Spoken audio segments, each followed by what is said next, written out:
Good student, कल हम पढ़ रहे थे लेसन नंबर 7 राजनीतिक सहभागिता, जिसके अंतर्गत हमने राजनीतिक सहभागिता के विभिन्न स्वरूपों के बारे में पढ़ा। ये इस प्रकार से जो हमने कल पढ़ा था, विभिन्न स्वरूपों के बारे में एक सारणी के माध्यम से राजनीतिक सहभागिता विभिन्न स्वरूपों को हमने समझा।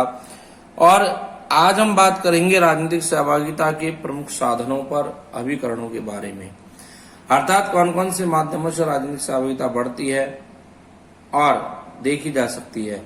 पहला बिंदु इसमें आता है आपके दबाव समूह।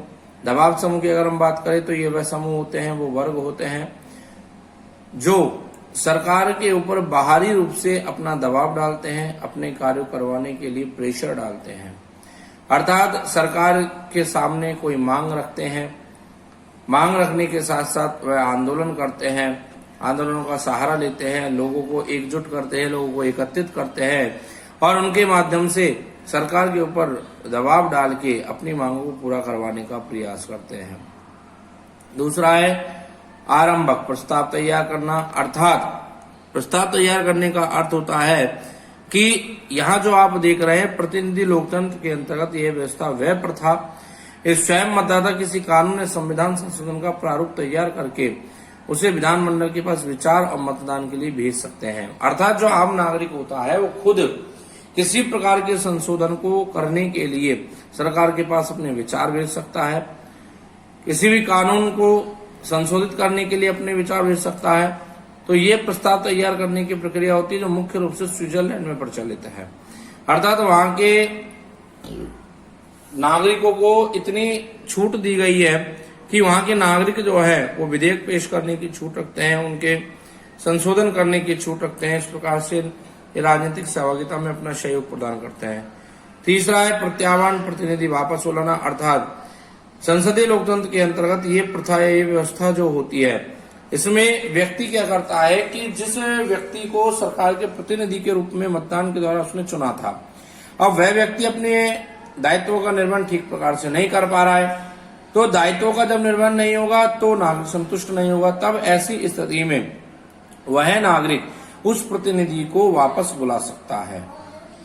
और ये प्रक्रिया भी मुख्य रूप से स्विट्जरलैंड में प्रचलित है। और स्विट्जरलैंड में ऐसा होने के कारण जो सरकार होती है, जो सत्ता होती है, मुख्य रूप से जनता के नियंत्रण में, जनता के हाथों में होती है।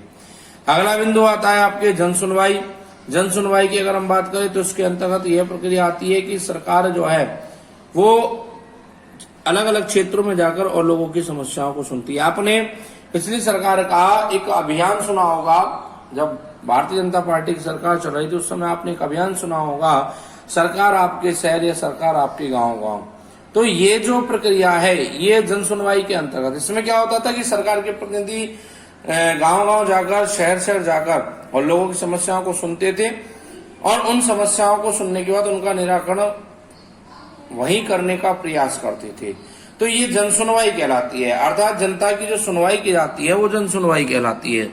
अब इसके बाद आता है आपके यहाँ पर सलाहकार परिषद। सलाहकार परिषद की अगर हम बात करें तो इसमें क्या होता है, एक गणमान्य लोगों का एक संगठन बनाया जाता है और वह गणमान्य लोग जो है उस सरकार से और उन विभागों से जुड़े कार्यों के पक्ष में सलाह देते हैं।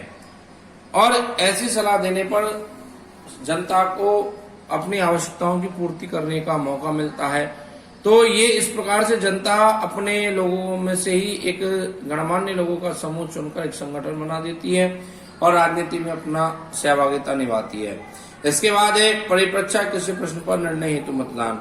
अर्थात कई बार ऐसी स्थिति उत्पन्न होती है किसी भी विधेयक या किसी प्रकार के प्रस्ताव पर स्पष्ट बहुमत नहीं आ पाता है।